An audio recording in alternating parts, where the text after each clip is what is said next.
하나님께서 약속한 말씀 중에 우리에게 소망을 주는 말씀이 있다면 여러 가지 있지만 그 중에 하나가 하나님께서는 전심으로 주님을 찾고 찾는 자에게 반드시 나타내 주시고 만나 주시겠다고 하시는 것이죠. 예레미야 29장 13절에서 그런 말씀을 하고 계십니다. 너희가 온 마음으로 나를 구하면 나를 찾을 것이요 나를 만나리라. 전에 우리가 자주 사용했던 개역 성경에 보면 너희가 전심으로 나를 찾고 찾으면 나를 만나리라. 그렇게도 번역되어 있었습니다. 오늘 우리가 읽은 성경 본문 말씀은 예수님께서 최초로 제자로 부르신 5명에 관계된 이야기입니다. 그 5명은 사도 요한, 안드레, 베드로, 빌립, 그리고 바돌로메 이 5사람에 관한 이야기가 오늘 본문 말씀이죠. 이 사람들은 한결같이 당시에 특출한 사람들이 아니었습니다. 그저 평범한 소시민들이었습니다.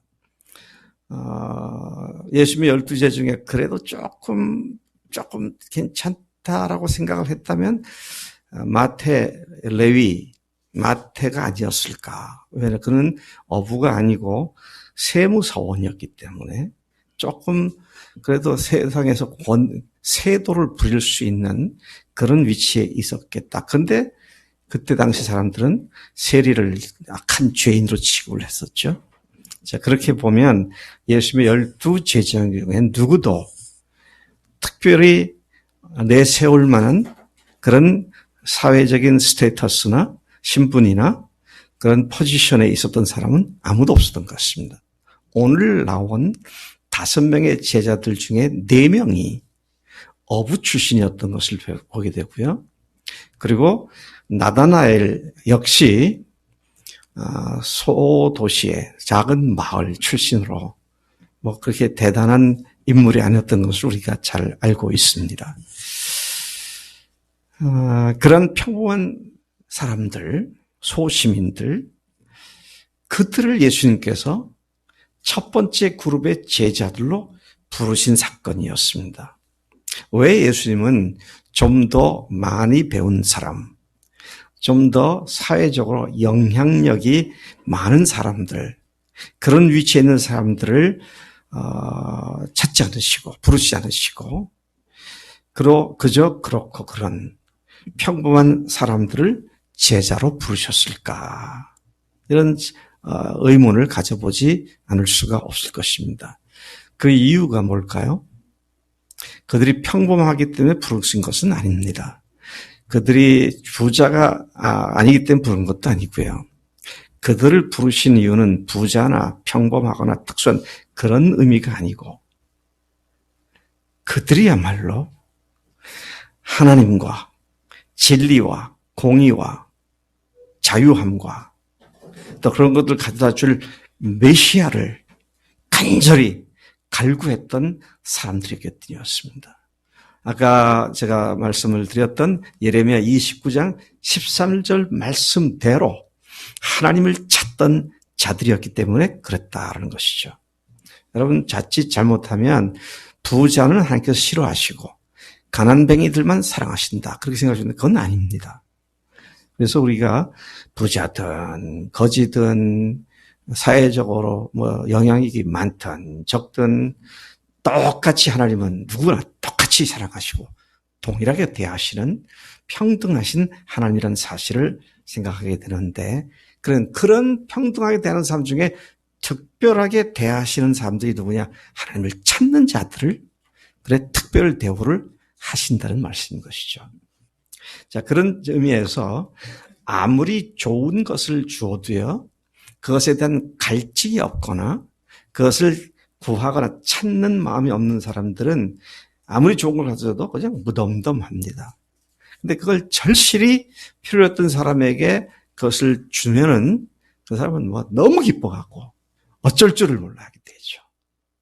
자, 그런 측면에서 나는 정말 나를 정말 기쁘게 만드는 것이 눈에 보이는 세상적인 것인가?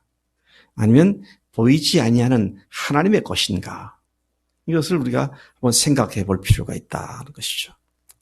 세상에 보이는 것들은 바로 느끼고 체험할 수 있으니까 쉽게 이해가 되지만 보이지 않는 것은 보이지 않으니까 사람들이 많이 생각하기를 없다.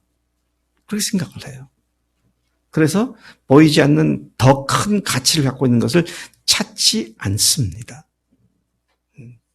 근데 여러분, 제가 우리 세일모멘에서도 좀 그런 얘기를 했었는데요. 인류 역사를, 아담부터 오늘까지 인류 역사를 이끌어온 가장 소중한 가치는 돈이나 권력이 아니었습니다. 그렇게 보이는 것이 아니었어요. 뭘까요? 인류 역사를 오늘까지 이끌어온 가장 가치 있는 것이 뭐였어요? 진리, 정의, 자유, 사랑. 그거 아닙니까? 모든 인류가 그걸 앞에다 기치를 내세우고 쫓아왔고 그것에서 어긋나게 된 제국과 제왕들과 모든 세력들을 하나님께서 다 패하셨습니다. 근데 그게 안 보이잖아요. 그래서 바울이 고린도 교인들에게 편지할 때 우리는 보이는 것을 믿는 사람들이라 보이지 않는 것을 바라고 믿는 사람들이다. 근데 그 보이지 않는 것, 인류가 보편적으로 최고의 가치라고 말하는 사랑, 진리, 공의, 평등 이런 모든 것들의 근원은 바로 하나님 자신이라는 사실 앞에 우리가 주목을 하지 않을 수 없는 것이죠. 그런 하나님을 갈구하는 사람, 그런 근원을 기다리고 있는 사람, 이런 사람들을 하나님 반드시 만나주신다는 것이죠. 오늘이 오늘이고 내일이 내일이고 그냥 눈에 보이는 대로 재미있게 살다가 죽으면 되지 그런 사람들은 하나님 만날 수가 없어요. 왜? 그 만날 수 있는 마음의 문이 없어요. 자, 그런 측면에서 이 5사람들에게서 그들이 어떻게 하나님을 갈구하고 있었는가, 얼마나 참으로 간절히 소망하고 있었는가 하는 것을 공통점으로 발견할 수 있다는 사실을 보게 되는 것이죠. 그들은 진리를 찾는 사람들이었고 메시아께서 오시기를 간절히 기다렸던 사람들이었습니다. 아무리 좋은 것이라도 그것의 가치를 모르거나 갈망하지 않으면 어떤 것을 주어도 기뻐하거나 감사하거나 즐거워할 이유가 없습니다. 그래서 주님은 처음부터 그분이 가르치실 때에 이걸 처음부터 강조하셨어요. 갈망하고 정말 간절히 소망하는 자들이 복이 있다. 그게 어디 나옵니까? 그 유명한 자유주의 신학자들은 마태는 마태복음 마태가 쓴 거고 요한은 요한 쓴 거고 예수님이 직접 하신 말씀은 다 그런 사람들이 다 빼버리고 나면 산상수훈 중에 팔복밖에 없다. 그렇게 말할 만큼 팔복을 예수님의 가르침에 아주 중추적인 것으로 자유주의 신학자들조차도 인정을 하죠. 산상수훈 하면 마태복음 5장부터 7장까지의 여러 말씀들이죠. 근데 그것의 엑기스가 뭐냐 그럴 때 팔복을 얘기합니다. 근데 팔복이 뭘 얘기하고 있습니까? 애통하는 자는 복이 있다. 그렇게 말씀하죠. 심령이 가난한 자가 복이 있다. 의에 줄이고 목마른 자가 복이 있다. 의를 위하여 핍박을 받는 자가 복이 있다. 그 말은 뭘 얘기하는 겁니까? 정말 하나님의 나라와 의의를 사모하고 모든 것의 근본이 되신 주님을 고대하는 그러한 갈망이 있는 사람들에게 하나님께서 당신을 선명하게 보여주시고 만나게 해주신다. 그런 말씀을 하고 있는 것이죠. 진리와 이러한 복 있는 사람은 의와 진리와 삶의 목적과 가장 소중하고 가치 있는 삶을 갈구하는 것이기 때문에 갈구하기 때문에 심령이 가난하고 애통해하며 그 의와 진리에 줄이고 목말라하며 불쌍히 여기기도 하며 그것을 위해서 항상 마음을 깨끗하게도 하고 주변 사람들과 화평을 이루기를 원하며 의를 위해 핍박을 받는 사람들이라고, 그런 사람들이 복 있는 사람들이라고 말씀을 하신 것이죠. 그리고 그러한 사람들의 또 다른 특징이 있다고 한다면 그렇게 갈구하던 간절히 바라던 하나님을 만나고 하나님의 진리를 깨닫고 만나고 내 속에 그것을 받아들였을 때의 즉각적인 그들의 반응은 그것을 그토록 갈구하는 또 다른 사람들을 머릿속에 떠오른다는 거죠. 네? 우리 강선일 형제는 이게 맛있는 음식을 먹게 되면 누가 제일 먼저 생각나요? 그렇죠. 아내가 제일 먼저 생각나죠. 네. 왜? 주고 싶거든. 같이 누리고 싶거든요. 근데 그렇게 맛은 있지만 그렇다 하면은 별로 생각이 안 날 거예요. 늘 그런 거니까. 근데 정말 맛있는 음식을 보거나 아주 아름다운 장소를 가거나 그러면 딱 생각나는 사람이 있게 마련입니다. 다음에 볼 땐 꼭 같이 가야겠다. 그렇게 생각을 하죠. 근데 복음과 진리를 만난 사람들, 죽으시고 부활하신 예수를 만난 사람들 마음에 즉각적으로 자연스럽게 떠오르는 것이 이것을 필요로 하는 사람을 내가 알잖아요. 그 사람이 이 복음 안에 들어왔으면 좋겠다. 그 마음은 자연스럽게 생겨나는 것이죠. 그것이 없다면 내가 제대로 주님을 만났나? 왜 내가 엄청난 좋은 걸 받고도 다른 사람을 향한 생각이 없다면 그건 뭔가 이상한 것이죠. 자, 그만큼 갈구하는 사람들, 하나님을 찾는 사람들이 찾았을 때 오는 즉각적인 반응 중에 하나가 그 하나님을 찾고 있는 그 사람에게 이 복음을 전해야겠다. 이것이 자연스러운 반응이 된다라는 것이죠. 오늘 이 5명의 제자들에게서 그런 공통점을 또한 발견하게 됩니다. 그래서 저는 오늘 이 시간 이 말씀들을 묵상하는 가운데 우리가 그런 사람들이 되기를 원하고요. 우리를 통해서 가장 소중한 것들이 나누어지는 풍성이 또 전달되어서 그들이 같은 축복 가운데 들어오는 그런 복의 근원자로서의 역할을 감당하는 우리가 되기를 간절히 축복합니다. 네.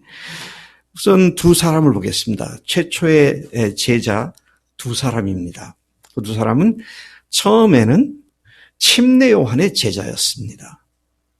그 2사람의 이름이 누구예요? 요한과 안드레였습니다. 자, 사도 요한과 안드레가 침례 요한의 제자였다는 말은 뭘 의미할까요? 그들은 참으로 하나님의 위로와 하나님의 아들이시고 보내주시는 메시아를 갈망하고 있었던 사람이었던 거죠. 그래서 그들은 아까 말씀드린 것처럼 갈릴리 호수에서 고기를 잡는 어부였지만 모든 걸 팽개치고 따랐는지는 모르겠습니다만은 시간 나는 대로 최대한으로 침례요한을 따랐던 것 같아요. 근데 침례요한이 도시를 다니면서 사역한 사람이라 맨날 광야에 있었잖아요. 광야까지 쫓아가서 침례요한을 쫓아다녔던 그런 사람들이었습니다. 왜 그랬을까요? 당시에 로마 압정으로부터 로마 군인들을 몰아내고 유대 왕국을 건설할 이스라엘 왕국을 건설할 메시아가 오실 것에 대한 어마어마한 대망 사상이 당시에 팽배해 있었는데 그들 역시 그런 메시아를 기다리고 있었던 것이죠. 그런데 어느 날 혜성같이 나타난 침례 요한이 그가 사람 많은 곳에 있지 않고 사람 많은 곳이 아니라 광야에서 외치는데도 어마어마한 무리들이 쫓아나가서 그의 말을 듣고 배우는 그 상황 속에 그 무리 속에 요한과 안드레도 끼었고 특별히 그들은 스스로를 자기 자신들을 요한의 제자라고 하는 아이덴티티를 갖고 그렇게 쫓았던 사람들이었음을 보게 되는 것입니다. 열심히 쫓아다녔는데 문제가 생겼습니다. 이분이 메시아일 것이다 라고 열심히 쫓아다녔는데 어느 날 이분이 나 아니다. 나 아니야. 그래 그들이 얼마나 황당했겠어요. 그 말씀도 오늘날 갑자기 예수라는 분을 만나고 난데 내가 쫓아냈던 그분이 메시아 침례 요한이 자꾸만 뭐 이상한 말씀하시고 나는 그분의 신들매와의 그 신발끈도 맬 자격이 없다. 그렇게 하시고 그러시니까 이상하다. 근데 오늘날 보라, 세상 죄를 지고 가는 하나님의 어린 양이로다. 나는 나는 쇠해야 하겠고 그분은 흥해야 하겠고 이런 말씀을 들으니까 요한과 안드레가 이분이 아닌가? 그런 그분이 지칭한 예수님을 좇기 시작을 했죠. 어떻게 보면 인간적으로 보면 좀 섭섭한 일입니다. 아이고 열심히 졸졸 쫓아냈던 두 제자가 예수님께 침례 요한에게 배신 때린 거 아니에요? 그를 떠나서 예수를 쫓아다녔기 때문이죠. 근데 그런 걸 보면요, 그들은 단순히 위대한 스승을 찾았던 사람들이 아니라 참 메시아를 갈구했던 그런 사람이었던 것을 잘 보여주고 있는 것이죠. 우리가 읽었던 성경 본문으로 들어가서 37절, 38절을 가서 보겠습니다.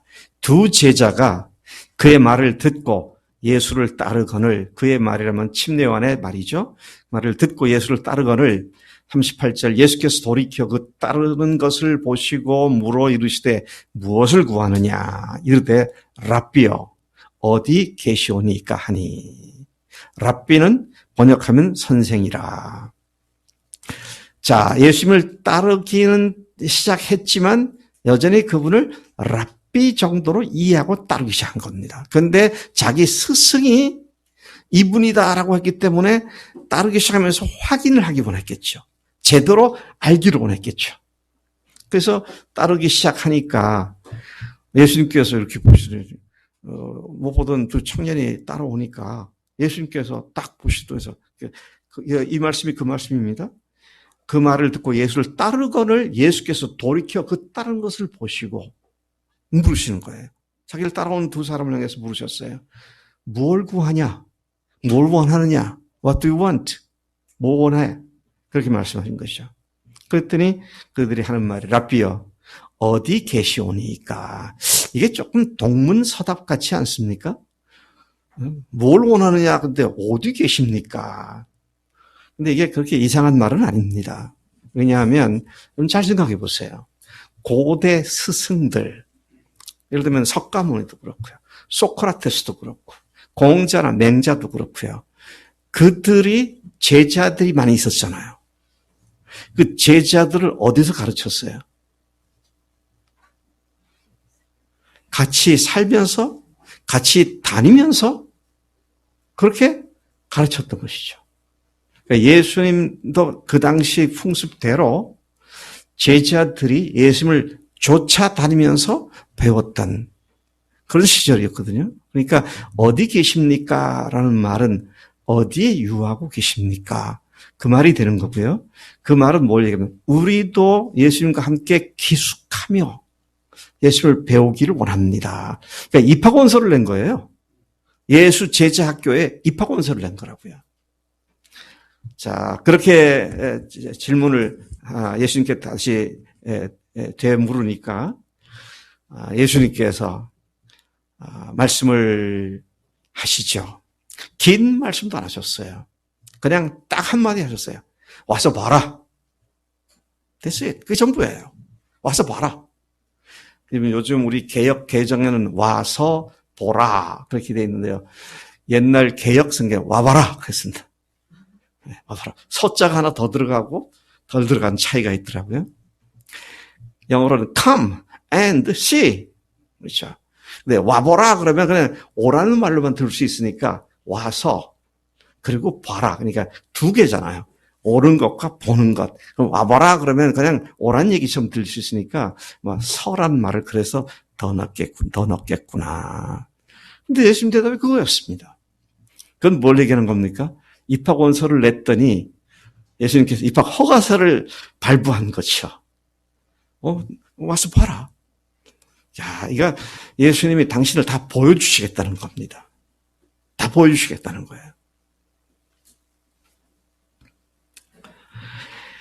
자신을 보면, 예수님께서는 자기 자신을 누군가가 보면 그분이 메시아이시며 그리스도이심을 분명하게 알고 믿게 될 것을 확신하셨기 때문에 와서 보라고 그렇게 답을 하신 것이죠. 야, 이거 참 대단한 대답입니다. 네, 정말 대단한 대답이에요.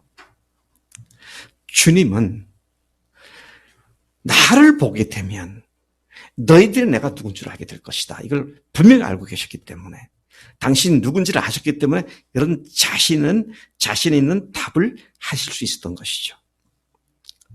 하나님이신 예수님은 누구에게나 당당하게 자신이 하나님의 아들이시며 그리스도이심을 보여주실 것이 있으신 분이었다는 것입니다.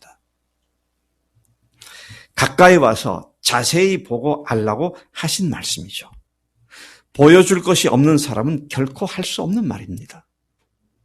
네? 보여줄 것이 없으면 어떻게 이 말을 하겠어요? 하나님이시니까 당당히 모든 것들을 다 보일 수 있는 그런 주님께서 와서 보라고 그렇게 말씀하신 것이죠. 여러분, 사실 예수님은 여기서 와서 보라 이 말만 하신 것이 아니라 요한복음, 사복음 전체를 보면 누구도 따라할 수 없는 어마어마한 말을 그냥 그대로 선포해 버리십니다. 그런데 그것들 중에 특별히 요한복음을 보면 예수님께서 나는 뭐뭐이다 라는 말을 7번 반복하십니다. 나는 뭐뭐이다 라고 하는 걸 영어로 말하면 I am, 나는 뭐뭐다. I am, 비동사 원형을 얘기하는 거죠. 나는 뭐뭐이다. 그런데요, 하나님의 이름이 나는 스스로 있는 자다. 나는 그냥 존재하는 자다. 야훼라는 말이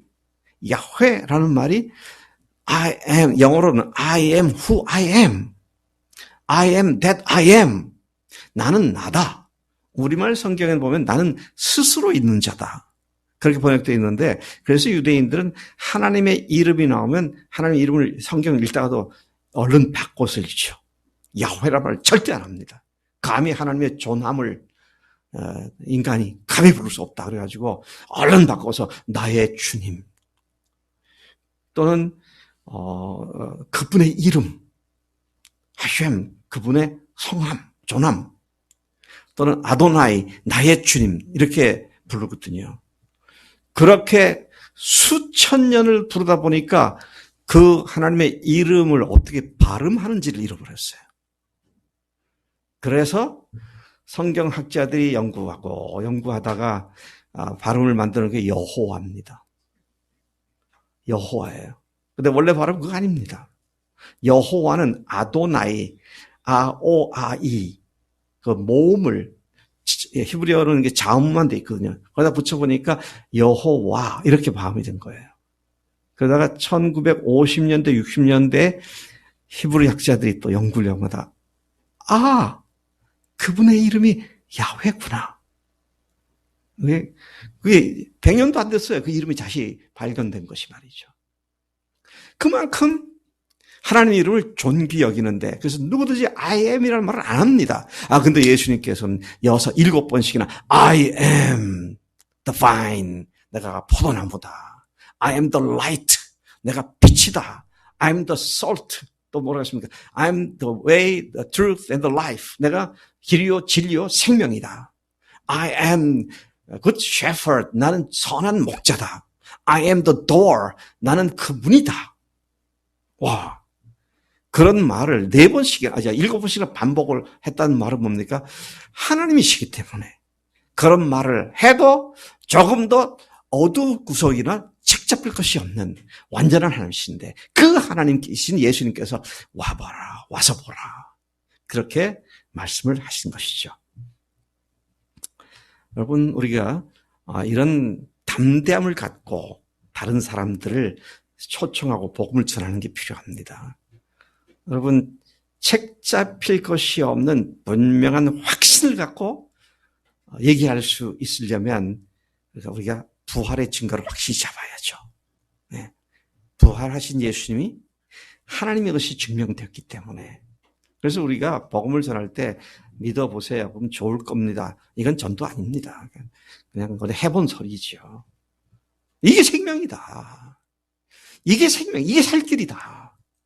왜? 그분이 하나님이시기 때문에. 확신 있게 우리가 증거할 때 나도 살고 너도 사는 거잖아요. 어떤 팀이 한 상태에서는 어떤 것도, 어떤 역사도 일어날 수 없다라는 것이죠. 자, 그렇게 예수님이 계신 곳에 간 두 제자, 요한과 안드레는 그날 밤 거기에서 유하였습니다. 그날 밤 하룻밤 그와 함께 지내고 나서. 근데 예수님께 간 것이 10시라 그랬는데 10시는 오늘날 말하면 오후 4시잖아요.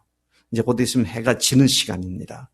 그때 가가지고 그 다음날까지 예수님과 함께 유한 그들의 경험이었습니다. 근데 예수님과 함께 유한 그날 하루 저녁이 그들의 인생을 바꾸기에 충분한 것이었습니다. 왜? 그 다음날 안드레가 형을 찾아가가지고 뭐라고 말합니까? 내가 메시아를 만났다. 어제는 랍비요 그랬잖아요. 하룻밤 자고들이 메시아라고 말을 합니다. 근데 그게 혼자 확신한 게 아니라 다른 사람에게 증거할 만큼 그날 가서 본 예수님 때문에 그분이 메시아구나. 이게 확실하게 지금 확증이 된 거죠. 참 놀라운 일이 아니었습니다. 왜? 주님이 그런 분이시니까요. 그분이 누구신지를 하룻밤만 지내도 충분히 알 수 있었던 그런 분이었기 때문이죠. 자, 그래서 그 두 사람 중에 한 사람인 안드레가 베드로를 찾았고 그를 데리고 예수님께로 가게 되었습니다. 41절이 그렇게 말하죠. 그가 먼저 그랬어요. 그가 먼저 자기 형제 시몬을 찾아 말하다 먼저 찾아갔습니다. 그리고 우리가 메시아를 만났다 그렇게 하고 42절 보니까 데리고 예수께로 왔습니다. 제가 지금 강조한 단어가 몇 가지가 있죠. 먼저 찾아가서 만났다고 하고 데리고 예수께로 왔다. 자, 이게 처음 예수님을 메시아로 만났던 안드레가 했던 사람을 주 앞으로 인도하는 방법이었습니다. 예수님이 메시아이심을 확인한 안드레가 왜 그 누구도 아닌 자기 형 베드로를 먼저 찾아가서 그를 주님께로 데려왔을까요? 제가 질문한 초점은 왜 먼저 베드로를 찾아갔을까요?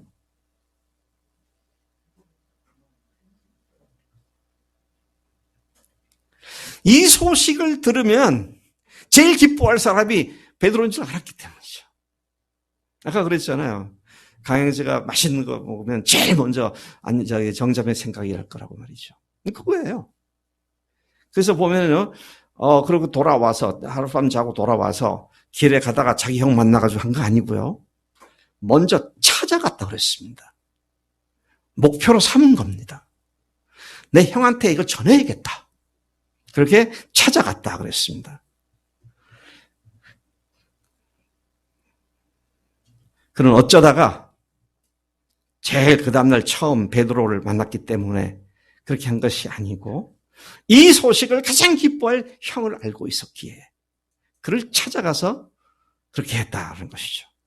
여러분, 우리도 언제나 십자가에서 우리를 위해 죽으시고 사흘 만에 부활하신 예수님이 하나님이심을 전하고자 할 때에 그때 제일 먼저 생각나는 사람이 있습니다.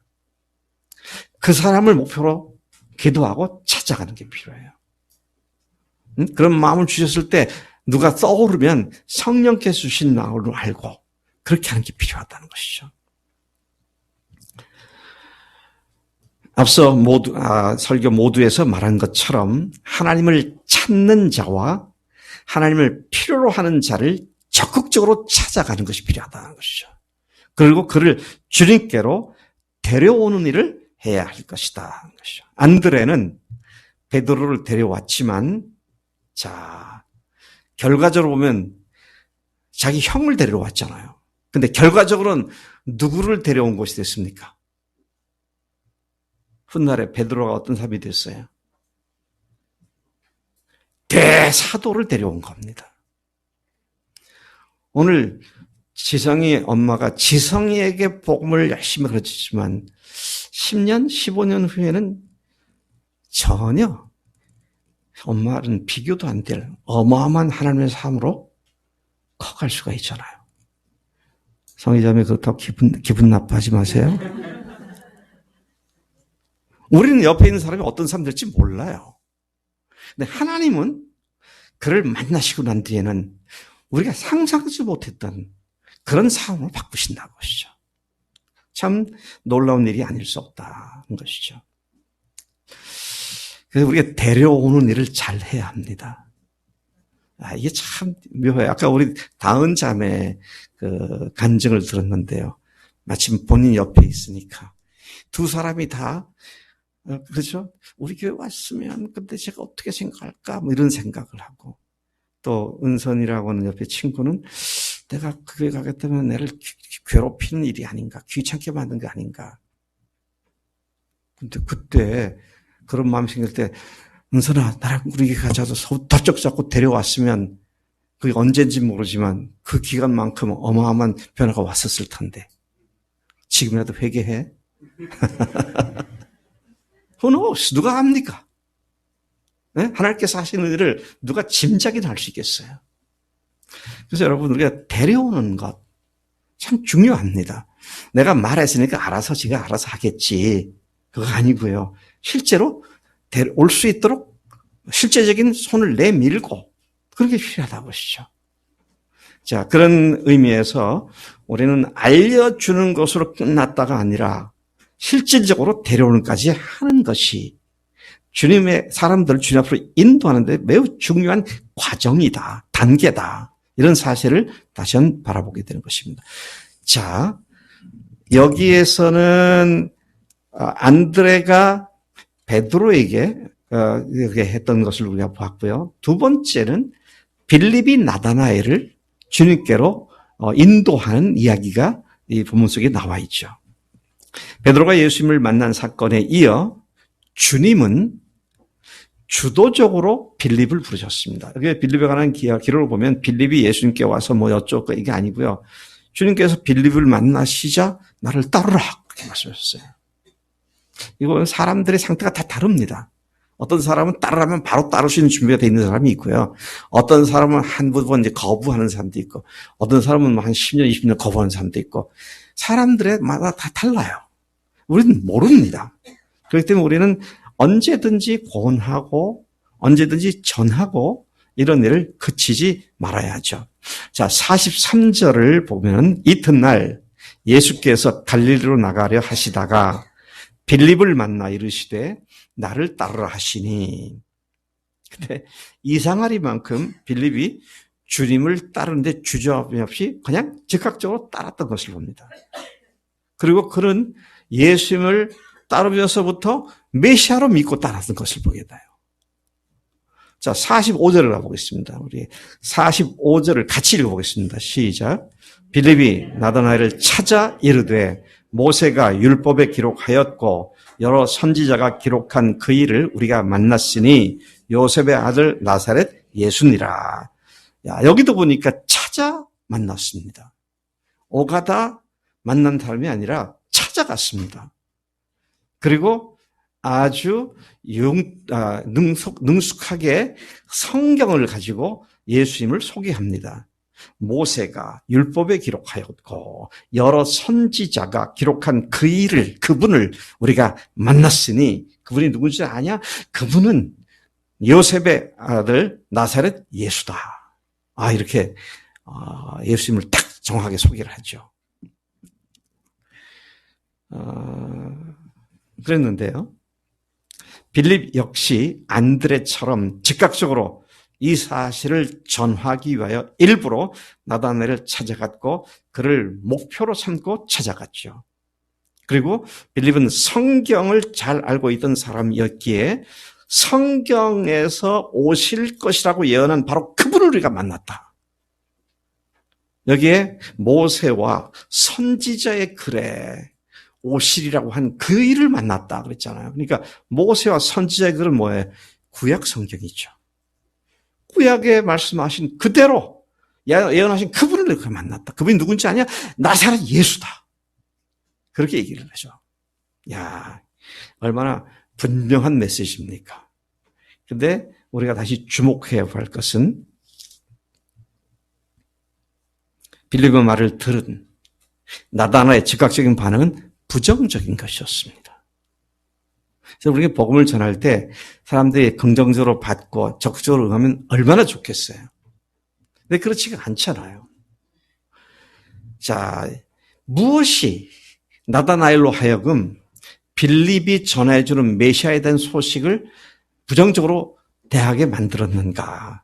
여기에 답이, 그 이유가 나와 있죠. 뭐라고 얘기했습니다? 뭘 했습니까? 46절이죠. 나다나엘이 이르되 나사렛에서 무슨 선한 것이 날 수 있느냐. 참 재미있는 이야기입니다. 유대인들이 남쪽에 유대 지방에 있는 예루살렘에 있는 그쪽에 있는 유대인들이 북쪽에 갈릴리 지역에 있는 사람들을 항상 하대하고 무시했습니다. 그래서 갈릴리 사람들은 이제 소위 말하면 지방 사람들이죠. 자기들은 거룩한 성이 있는 예루살렘의 성도의 시민이고 뭐 이런 자긍심이 있었죠. 근데 그 북쪽 갈릴리 지역에서도 제일 낙후됐다 그럴까요? 제일 사람들이 싫어하는 지역이 나사렛이었습니다. 왜냐하면 두 가지 이유가 있었는데요. 당시에 첫째는 그 지역 중에 이방인들이 가장 많이 섞여 살던 도시였습니다. 그리고 두 번째는 오늘날도 그 유적이 다 남아 있는데요. 로마 군대가 주둔하던 군사 지역이었습니다. 기지촌이었죠, 기지촌. 그러니까 거기에 이스라엘 사람들을 볼 때는 자기 나라를 갖다 억압하는 그런 본곳이고, 또 군인들이 있으니까 음란함도 있고, 포악함도 있고, 그러니까 같은 갈릴리 지역의 사람들도 이 나사렛에 대해서는 좋아하지 않았었습니다. 근데 거기에서 출신 나사렛 예수라고 그러니까 나다나엘이 즉각적으로 딱 거부감을 갖는 거죠. 왜 거부를 가졌습니까? 그 도시에 대한 선입견과 편견이 그로 하여금 예수님을 받아들이지 못하게 만드는 요소로 작용을 했다는 것이죠. 재미있는 것은요. 나다나엘의 출신지가 어디라 그랬습니까? 네? 갈릴리 어디라 그랬어요?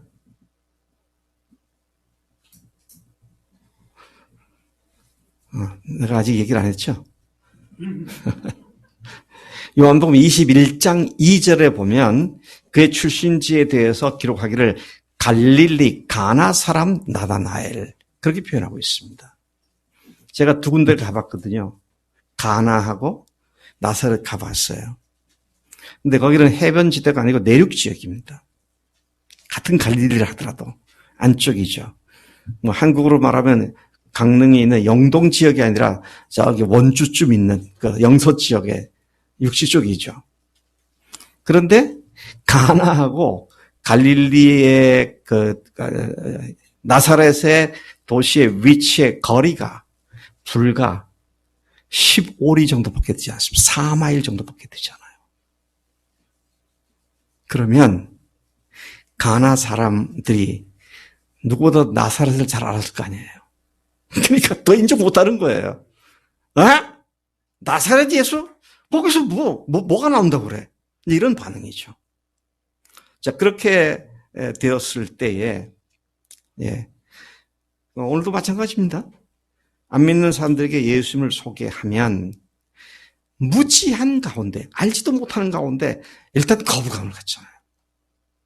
또 그렇게 되는 선입견과 편견을 제공하는 것 중에 하나가 교회에 대한 부정적 견해가 그렇게 만들기도 하죠.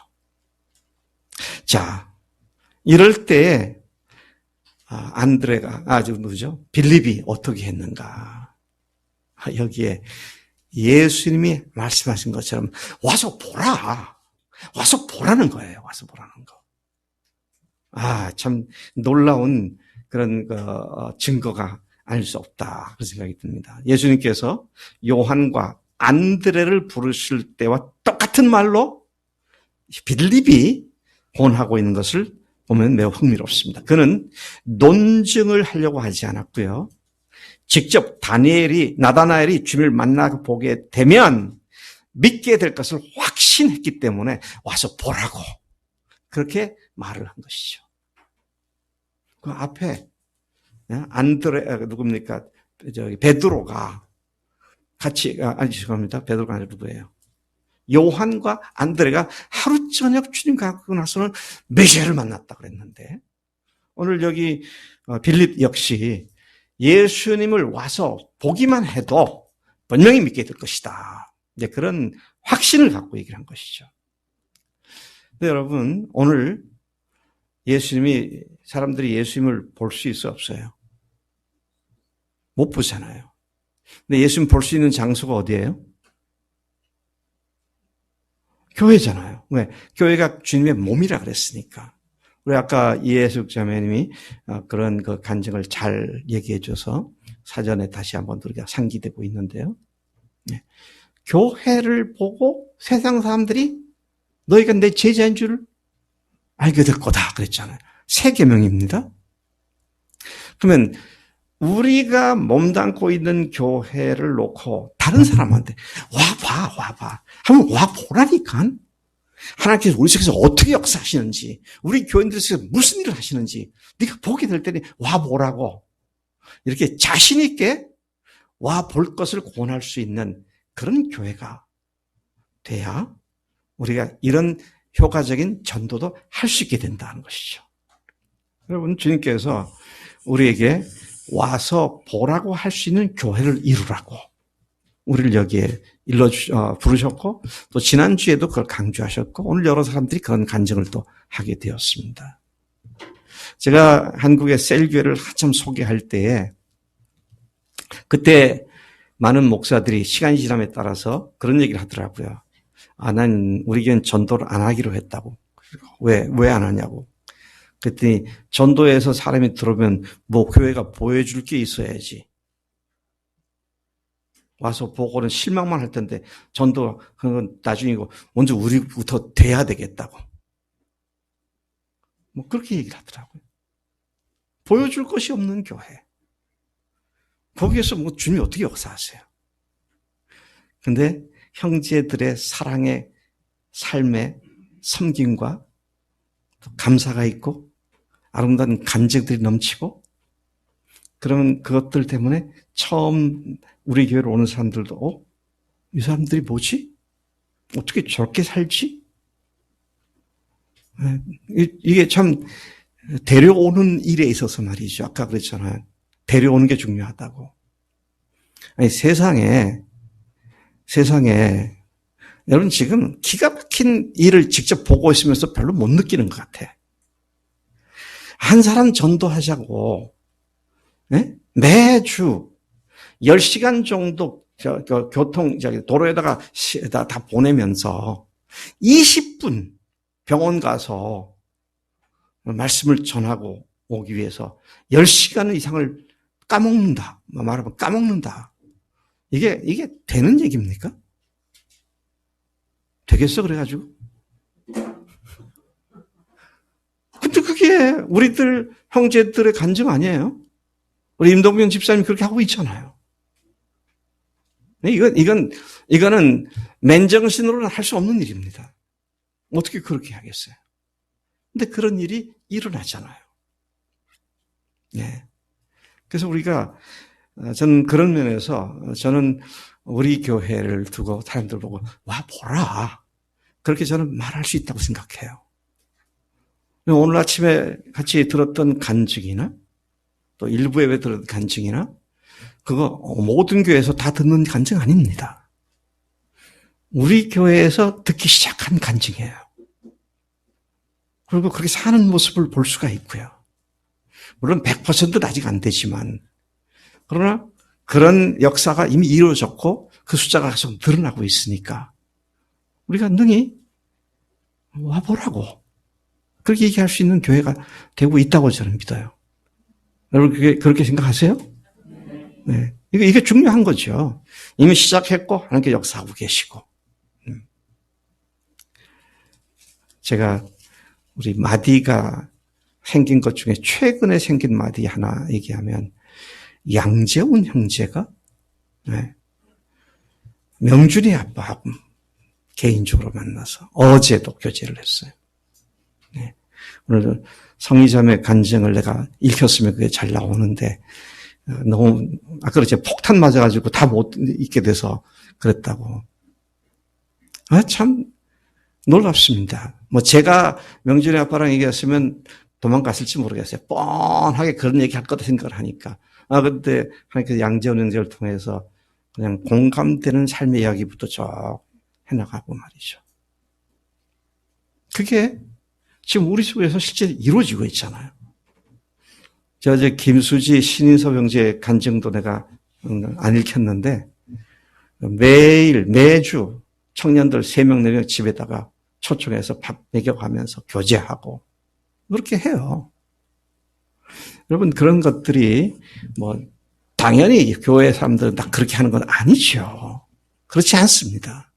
근데 그것이 각 곳에서 여러 형제자매를 통해서 이루어지고 있고 또 열매를 맺기 시작을 하고 너무 감사한 거죠. 아까 현준이 형제가 학교 도서관 가서 공부하려고 하다가 병규 이제 생각이 나가지고 연락을 해서 같이 했다. 네, 함께 하는 것 이런 것들이 사랑의 구체적인 방법이 된다는 것이죠. 우리 교회에 새로운 선 왔을 때 뭘 보게 될까? 좀 보여줄 것이 있는 교회로 우리를 계속 바꿔주신 줄로 믿습니다. 네. 저는 우리 교회 청년들을 볼 때 참 기특하다, 참 귀하다 그런 생각이 들어요. 왜냐하면 젊은 사람들이 대개의 경우 사랑 형제 물어보자고 젊은이니까 젊었지? 그래. 나 또 늙은이 태어나고. 젊은이들이 일주일 중에 어느 시간이 제일 황금 시간이야? 토요일 주말 시간. 토요일도 오후 늦게 저녁까지. 골든 아워, 그렇죠. 골든 아워. 황금의 시간이다. 저녁 5시가 골든 아워야 아니야? 아이고, 뭐, 골든 아워 중에서 반짝반짝 빛나는 골든 아워죠. 네. 근데 어제도 보니까 한 20여 명이 모여가지고 찬양하고 말씀 듣고 또 그 스티커 하나 더 얻겠다고 열띠게 암송. 너무 기쁘더라고요. 네. 오늘 청년들 지금 6구절 암송했어요, 벌써요. 네. 지성이가 어제 스티커 몇 개 땄지?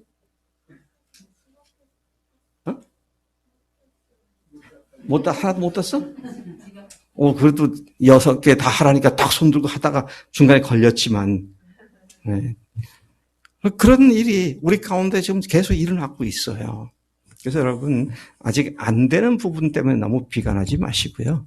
하나님께서 그렇게 역사하기 시작하셨기 때문에 반드시 우리를 그렇게 세우신다. 이미 이루어지고 있음을 믿고 감사하면 되는 것이죠.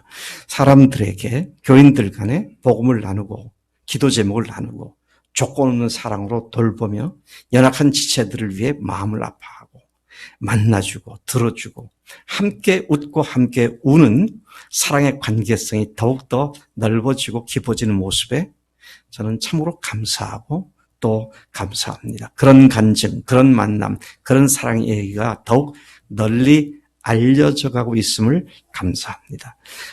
오늘 제가 이런 설교를 하게 된 이유는 3주 후에 교회 창립 19주년 이웃 초청 전도잔치를 하기 때문입니다.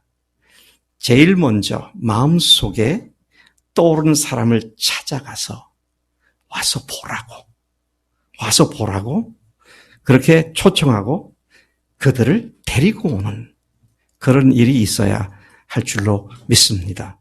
비록 아직 완전하지는 않지만 형제로서 우리 가운데 하늘 가족들 간에 서로 사랑하는 믿음으로 세워주는 일에 더욱 집중해야 할 필요를 느끼게 되죠. 그래서 언제든지 와서 보라고 말할 수 있는 교회가 될 것입니다. 이제 3주밖에 남지 않았어요. 잔치가. 찾아가서 와서 보라고 권면하고 그리고 직접 데리고 오는 일을 적극적으로 하십시다. 그래서 금년에도 우리 교회 생일 잔치가 영혼을 주 앞에 구원하는 복된 잔치날이 될 수 있도록 그렇게 주 앞에 기도하시길 바랍니다. 하나님 아버지 감사합니다. 이 아침에 첫 5명의 제자들 가운데 주님께서 부르실 때 어떤 일이 있었는지 특별히 예수님도 부르셨고 빌립도 말한 바 와서 보라고 말할 수 있는 우리가 되게 주님 인도해 주시는 줄로 믿습니다. 3주 앞으로 다가온 잔치를 위하여 하나님 우리가 찾아가서 와서 보라고 그리고 손을 붙잡고 데려오는 이 일을 순종한 마음으로 잘 감당할 수 있도록 은혜 내려 주옵소서. 함께 할 것을 믿습니다. 감사하고 예수님의 이름으로 기도했습니다. 아멘. 아멘.